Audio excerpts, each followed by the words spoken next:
What is going on, ladies and gentlemen? Welcome back. Sorry, I had to go get a cup of coffee because it is 4 p.m. and the markets are officially closed. So now it's time to do our video. It's time to catch us up to what's going to happen tomorrow, what our game plan is, and what we can expect.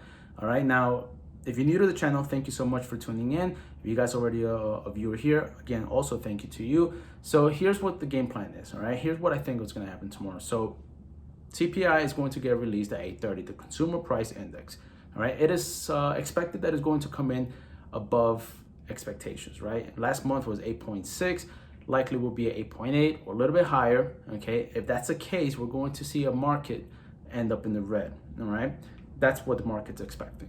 However, if we come in lower, which there's always a chance, right? There's always a case, the markets will be bullish and we're gonna go in the green, and then our bullish count from an Wave perspective is going to be triggered, right? But if in the event that we come in lower, then our bearish count, and then it is, unfortunately likely that the markets will continue on lower into breaking the June 17th low, and that is it. So what are we going to expect? Anyone's guess. But at the end of this month is the good news, right? This is what I'm thinking was going to happen. So at the end of the month is when the Federal Reserve is going to have their meeting, and they're going to give us their decision on the interest rates.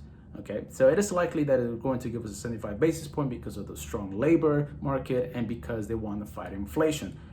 When we get that report or that meeting and that confirmation, then markets could be bullish. Maybe. Why is that? Because they're going to see that the Fed is actually very, very serious about fighting inflation. All right, being this aggressive is going to give them that idea, and then market participants may like it. So at the end of this month, we're gonna get that, and then likely is going to be August, may be bullish. Whew, that was a handful. So now let me see. Hold on.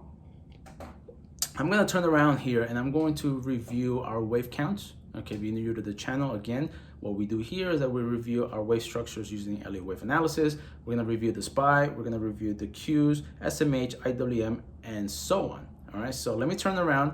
Let me take you guys to my computer, and I shall see you guys in just a second. All right, guys, so let's take a quick look at our bullish count and our bearish count, okay? And these counts here, let's see. So the way I'm looking at this is in multiple fronts, right? We have the bull trigger, which is at 400, the green line up here. We have the bear trigger, which is at 380, and we have the bear confirmation, which is at 373.59. Now, where these levels come from, I'll explain to you guys now. Obviously, if we break north of 400, that is pretty much a bull confirmation that the markets will likely start heading on higher. So the likelihood of that happening at this point, I'm not gonna give a percentage of it because that all depends on what happens tomorrow with CPI, but it is not likely that CPI is going to come in lower than what's expected. If it does, that's beautiful, that's great.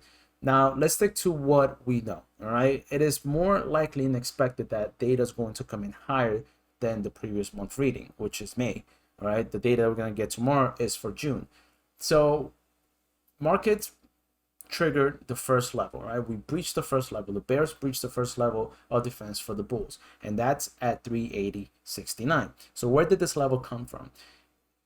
If we take a fib extension from the low of wave 1 to the high of wave 1, we see that at the 618. Now the bulls, right, the bears breached below the 618, and the bulls pushed it on higher. So that's telling me right now that that's a pretty good level of support that we should be looking for coming into tomorrow. All right. But at the same time, on the flip side, this level is a little bit deeper than expected, or that, that I really, not that it's expected, but it's deeper than what I normally anticipate in the wave 2 of this type of degree. All right, which here is the, so you guys know, is the sub-minute degree. All right, we normally see in this type of degree markets hit a retracement and then find support quickly and head on higher, but the markets have been progressing and stalling for tomorrow's data. Now a confirmation of the bear count comes in at the break south of 373. We're going to review that count in just a second. But in the event that we hit support tomorrow and data comes in positive, then we are likely going to start seeing move to the upside. And the break north of our first level confirmation at 390.50 is going to give us a bit of optimism that 400 is right around the corner. All right, so two levels to look for: a breach or a break below 379 or today's close, and finally the bear confirmation, which is 373.59. Now taking you guys over to our bearish count. Okay, I'm going to delete this here. Let me see, here we go. All right, so two things to note. Okay, I'm going to take you to the 2-hour time frame real quick. We know that price action has been stuck underneath this trend line that was originated on April 21st. We confirmed the wave 1. We confirmed the pullback into the wave 2, which confirms the trend line resistance. We then sold off into the lesser degree wave 1. Now we have an expanded flat in the wave 2, all right, or a flat correction in the wave 2. This is our trigger point here at 399, which is the 400 level, all right, that will confirm the bullish case. But as you guys can clearly see what I'm about to show you, okay, we stopped right at the 50%, all right? We stopped at the 50% retracement in the wave 2 pullback of wave C. Not a good look. Not a good look for the bulls, right? Pretty good for the bears, but not a good look for the bulls. We wanted to see price action break above the trend line and ultimately head towards the $400 region, but we saw rejection and head on lower. So levels to watch here for resistance: 389.25 and 395, and ultimately the resistance trend line. All right, guys. Taking over to the triple Qs. The triple Qs is a little bit more clear as to what development is going to look like. So we have 1, 2, 1, 2, 3, 4, and 5, which is what we're looking for. All right, the 618 held clearly as resistance. The double top rejection is going to likely give us a price lower. Now, break south of 277 and ultimately 269 or 270 is going to confirm or give more confirmation to the bearish count. Okay, and it's going to likely trigger more downside to the markets. All right, guys. And then let's take a quick look at the SMH. Right, the SMH. It's also giving us a push on lower. We were expecting this move. We did get a push on higher. I have to update this wave count, which we could do here real quick. All right, so we got the wave 2, 1, 2.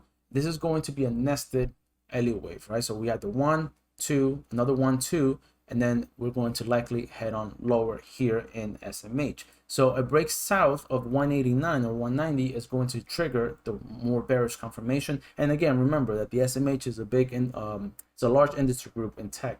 All right, so whatever this does also gives a little bit of weight towards what the Nasdaq will ultimately do. You guys can clearly see here across the board, we close out red. Pretty dull price action today in the markets because, again, anticipating what's going to happen in the with CPI tomorrow.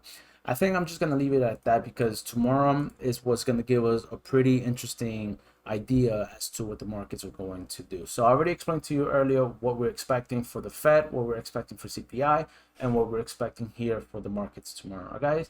So thank you so much for tuning in. Let me know if you guys have any questions. I'll see you guys tomorrow. Take care.